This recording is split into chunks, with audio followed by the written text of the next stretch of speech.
surga harus diperjuangkan.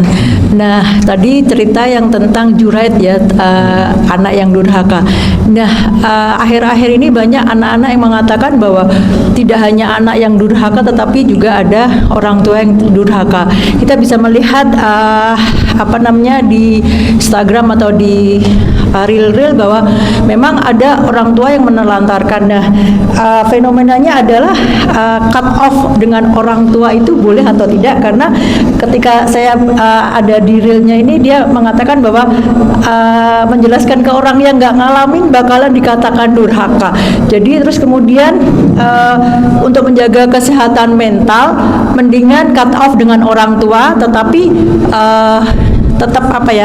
tetap kasih kiriman atau apa gitu. Bahkan ada yang mengirim orang tuanya ke panti jompo karena sama-sama ingin menjaga kesehatan mentalnya gitu, Ustadz. Jadi apakah boleh anak-anak yang merasa sandwich, ya maksudnya dia sudah memberikan orang tuanya banyak, terus kemudian harus membayar hutangnya, terus kemudian masih dimaki-maki, terus kemudian anak itu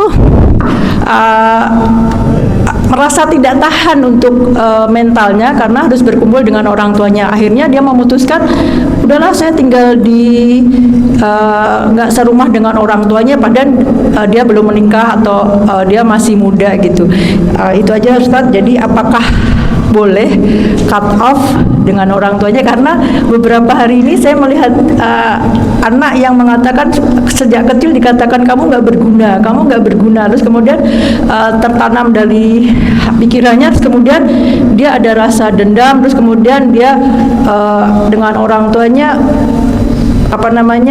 lukanya tuh nggak sembuh-sembuh, tapi setelah besar dia mengatakan itu bukan saya yang durhaka, tapi orang tua saya yang durhaka. Itu aja. Assalamualaikum warahmatullahi wabarakatuh. Waalaikumsalam.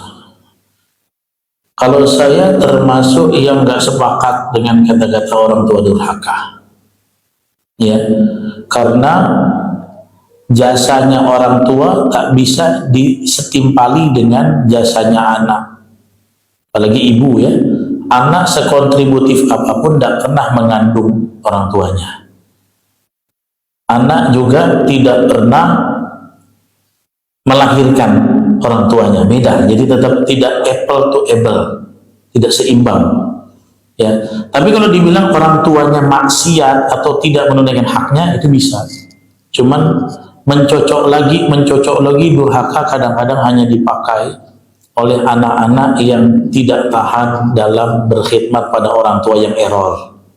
Ya, kalau orang tua jahat, kasar, kira-kira dosanya mana lebih jahat? Tentu orang tua yang syirik lebih besar kan? Nabi pernah ditanya seorang sahabiah, ya Rasulullah, inna ummi ja'at, hal abiru ilaiha fahiya musyrikah. Ibu saya datang, apakah saya harus berbuat baik sama dia? Dia orang musyrik. Kata Nabi, na'am. Ya, betul, kamu harus berbuat baik kepada dia walaupun dia musyrikah. Dengan apa? Ya, tidak tolong-menolong dalam ibadah, keamanan, keuangan, penjagaan, perawatan, perhatian.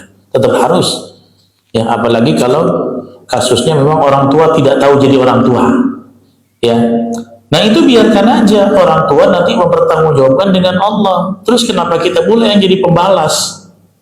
Apakah dengan kezaliman orang tua kita menzoliminya balik? Itu kita sama jeleknya dong. Ya. Jadi tugas kita adalah berbakti karena dia pernah dititipi amanah jasad kami dikandung di dia. Walaupun dia jahat, ya saya mau balas itu aja kebaikan dia pernah ya melahirkan saya, menjaga saya dengan baik.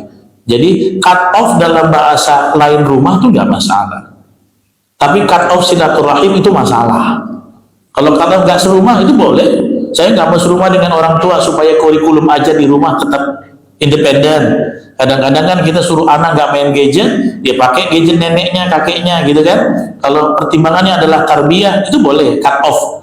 Tidak serumah tapi tetap datang, perhatian dan yang lain-lain ya. Dan kita tidak selayaknya punya dendam sama orang tua. Ya, kita lihat banyak kisah-kisah di Yaman, ada orang tuanya yang gila lagi, ibunya gila. Setiap hari demensia, dia nggak tahu itu siapa anaknya, disuapi, diludahi, disuapi, dilempari.